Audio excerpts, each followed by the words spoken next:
ஒருவர் குறை கூறுவார்களே ஒழிய என் பெண் பிள்ளைக்கு பாதுகாப்பு கொடுக்கிறது யார் இந்த மண்ணுல? எங்கள் அண்ணன் செந்தமிழன் சீமான் ஒருவர் மட்டும்தான்.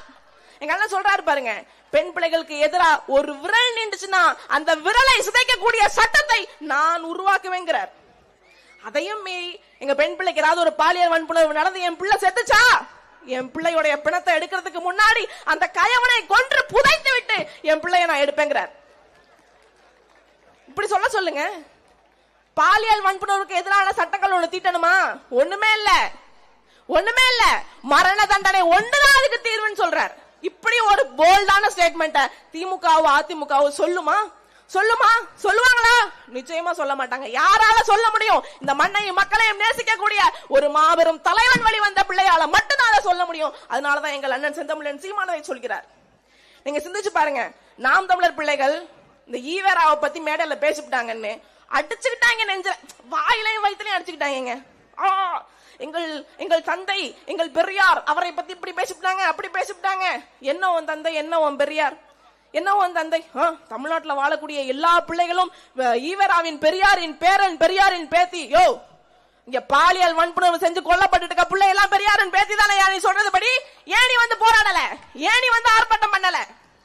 தீக்கா, தாப்பே தீக்கா, அந்த தீக்கா, இந்த தீக்கா எதுவும் போராடல. இதுக்கெல்லாம் மேல எங்க அண்ணன் ஒருத்தர் இருக்கிறாரு, திருமாவளவன் அண்ணன். அவர் சொன்னாரு, பெரியார பத்தி இவங்க பேசிட்டாங்க, யாரு கேட்கலனாலும் பரவாயில்ல, தீக்கா கேட்கலனாலும் பரவாயில்ல, திமுக கேட்கலனாலும் பரவாயில்ல, நான் கேட்பேன், நான் பெரியாரின் பேரன் அப்படின்னாரு. பெரியாரின் பேத்தி இப்படி செத்து போச்சே, ஏன் கேட்கல? என் பிள்ளைகளுக்கு இன்னைக்கு இந்த மண்ணில பாதுகாப்பு இல்லையே, ஏன் நீங்க வாய் திறந்து பேசல? கூட்டணி லாபத்துக்காகவா? தமிழகத்துலங்க நீங்க பாருங்க, எதை கேட்டாலும் நாம் தமிழக வச்சு நீங்க எத்தனை நாளைக்கு இங்க தனியா நிக்க போறீங்க? ஒரு கூட்டணி வைங்க, சீக்கிரமா போய் உட்கார்ந்துடலாம் இல்லையா? யாரோட கூட்டணி வைக்க சொல்றீங்க? இந்த கூட்டணி கட்சிகள் படுற பாடம் நீங்க பாக்கலையா? அப்படியே கண்ணை மூடிக்கிட்டு, காதை மூடிக்கிட்டு, வாயை மூடிட்டு 3 குரங்கு உட்கார்ந்துருக்கமே, அந்த மாதிரி உட்கார்ந்துருக்கே ஒவ்வொரு குரங்கும் நீங்க பாக்கலையா? அப்படி உட்கார சொல்றீங்களா எங்களை? என்ன கூட்டணி? கொள்கை வேற, கூட்டணி வேறங்கிறாங்க. என்ன கூட்டணி நான் சொல்லவா? இது கொள்கை உள்ள கூட்டணி இல்ல, கொள்ளையடிக்க வந்த கூட்டணி. பாருங்க, அந்த காலத்துல மாக்காய்க்கா ஒரு பாட்டு பாடுச்சு, போதையில போகுது பார் விடிய விடிய பேரணி, பந்தல் வந்து சேரும் முன்னே மாறி போச்சு கூட்டணி, நம்பர் மட்டும் ஒத்து வந்தா நாயோடும் கூட்டணி, நம்பர் மட்டும் ஒத்து வந்தா நாயோடும் கூட்டணி, கொள்ளை கூட்டணி ஒவ்வொன்னுக்கும் என்ன பின்னணி? கொள்ளை அடிக்கிறது தான் பின்னணி, கொள்ளைதான் கூட்டணி, கொள்ளையடிக்கதான் கூட்டணி வச்சிருக்காங்க. நீங்க சிந்திச்சு பாருங்க, இன்னைக்கு வந்து ஒரு பாக்கெட் சைஸ் புல்லுக்கட்டுன்னு ஒருத்தர் வந்திருக்கிறாரு. பாக்கெட் சைஸ் புல்லை அறிமுகம் செய்த கதாநாயகன் அவரு. அது வந்து பாக்கெட்ல இருந்து புல்லுக்கட்டை எடுத்து ஜல்லிக்கட்டு மாட்டு கொடுத்தா அது அந்த புல்லுக்கட்டை சாப்பிட்டுட்டு அமைதியா நின்றுமா.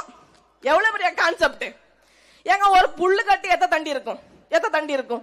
ஒரு ஆட்டுக்கு வாங்குற புல்லுக்கட்டு இந்த இவ்வளவு பெருசு இருக்கும், ஒரு மாட்டுக்கு வாங்குற ஒரு சம 80 ரூபாய் இவ்வளவு பெருசு இருக்கும், நான்லாம் குதிரைக்கு வாங்குற ஒரு சம 120 ரூபா இருக்கும், இவ்வளவு பெருசு இருக்கும். 2 பேர் தூக்கிட்டு வரணும். பாக்கெட்ல இருந்து புல்லுக்கட்டை எடுக்கிறாருன்னா என்ன மாதிரி பாக்கெட்டுங்க அது? என்ன மாதிரி? தலைவா அந்த புல்லுக்கட்டு வேற எதுவும் இல்ல தலைவா, விநாயகர் சதுர்த்திக்கு சாமி வைப்பாங்கல்ல அருகம்புல்லு கட்டு தலைவா, அது அருகம்புல்லு கட்டு. அவர் பார்த்த புல்லே அந்த சைஸ் தான் அப்படின்னா அப்ப மக்கள் பிரச்சனை எவ்வளவு பெருசா இருந்திருக்கும்னு யோசிச்சு பாருங்க. அவர் ஏசி ரூம்குள்ள உட்கார்ந்துகிட்டு, கேரவானுக்குள்ள உட்கார்ந்துகிட்டு பார்க்கிற பிரச்சனைகளுடைய அளவு என்ன தெரியுமா இருக்கும்? ஒரு பொண்ணு அழுதுச்சு இல்ல, அதுதான் அவருடைய ஆக பெரும் பிரச்சனையா அவர் நினைச்சு வச்சிருக்கதே. அதுதான் என்ன அழுதுச்சு? விஜய் என்ன படமே போட மாட்டேங்கிறாங்க, வீணா போட படமா போடுறாங்க, விஜய் என்ன படம் போட்டா என்னவா குறைஞ்சா போயிருவாங்க, எங்க விஜய் என்ன ஜெயிச்சு வந்தா விஜய் என்ன படமா போடுவாங்க, விஜய் என்ன படம் போடுறதுக்கு தாங்க விஜய் என்ன ஜெயிச்சு வர காத்து கிடக்காரு. ஐயோ கொடுமை, கால கொடுமை. என்ன தெரியும் இந்த பாக்கெட் சைஸ் புல்லுக்கட்டு தலைவருக்கு? ஐயோ தலைவர் இல்ல, நடிகர். பாக்கெட் சைஸ் புல்லுக்கட்டுக்கு என்ன தெரியும்? என் மண்ணுடைய கனிம வள பிரச்சனை தெரியுமா? கனிம வள கொள்ளைய பத்தி தெரியுமா? அதை பத்தி பேசுவாரா? தைரியம் இருக்கா? திராணி இருக்கா? வாயை திறந்து பேச சொல்லுங்க பாப்போம்.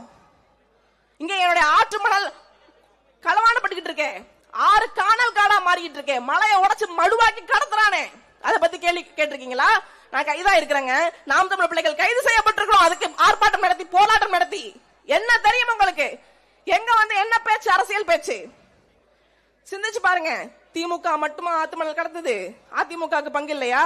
ஏங்க அந்த காலத்துல ஐயா KKSSR அவர் அதிமுக இருக்கும் போது அவர் மனைவியை அழைச்சிட்டு போய் பட்டார்னு ஜெயலலிதா அம்மா காலில் விழுந்துட்டாருங்க, விழுந்தே கடந்தாரு. சுத்தி பிரஸ் மீடியா எல்லாம் போட்டோ வீடியோ எடுக்குது. அதை பத்திலாம் அவர் கவலைப்படல. பட்டார்னு விழுந்து அம்மா சரணம்னு விழுந்துட்டாரு. அப்புறம் ரொம்ப நேரம் ஆச்சு, எந்திரிக்கவே இல்லை. அந்த அம்மாவா பார்த்து எந்திரி அப்படின்னு சொன்னதுக்கு அப்புறம் தான் எந்திரிச்சாரு. அப்ப மாக்காய்க்கு அவர் பாட்டு பாடிச்சு. போய தோட்டத்திலும் காலில் விழுந்தோம், பொது கூட்டத்திலும் காலில் விழுந்தோம், பொஞ்சாதியோட போய் காலில் விழுந்தோம், போட்டோ எடுத்தாலும் காலில் விழுந்தோம். அந்த ஆத்து மணலு குத்தகைய தாயே, அந்த ஆத்து மணலு குத்தகைய கொஞ்சம் பார்த்து ஒதுக்கி தந்திடம்மா தாயே உன்னடி சரணோன்னு ஆத்து மணல் குத்தகை கேட்டு காலில் போய் உளுந்து கிடந்தாருங்க. திமுக ஆத்து மணல் கொள்ள, அதிமுக ஆற்று மணல் கொள்ள. எங்களை கேக்குறீங்க வெக்கமே இல்லாம கூட்டணி வைக்கலாம்லம்மா, இவ்வளவு பாடுபடுறீங்க. யாரோட கூட்டணி வச்சு நான் ஆற்று மணல் கொள்ளைய தடுப்பேன்னு சொல்லுங்க. திமுக ஆத்துமணல் கொள்ளை அடிச்சிருக்கு, அதிமுக ஆத்துமணல் கொள்ளை அடிச்சிருக்கு. என்னை பெற்றோர் பெரியோர் சிந்திச்சு இந்த இடத்துல இந்த மண்ணை மீட்கிறதுக்கு ஒரே ஆள் இருக்காங்க அப்படின்னா அண்ணன் செந்தமிழன் சீமான் அவர்கள் மட்டும்தான். என்னுயிர் தலைவர் மேதகவை பிரபாகரனின் பிள்ளை அண்ணன் செந்தமிழன் சீமான் அவர்கள் மட்டும்தான். எனவே வரவிருக்கின்ற சட்டமன்ற தேர்தலில் நாம் தமிழர் கட்சிக்கு விவசாய சின்னத்துல வாக்கு செலுத்தி ராணிப்பேட்டையின் 4 தொகுதியுமே நாம் தமிழர் கட்சி வசமாக்கி தருவது உங்கள் கடமை. என்னை பெற்றோர் பெரியோர்களே, வாய்ப்புக்கு நன்றி. நாம் தமிழர்.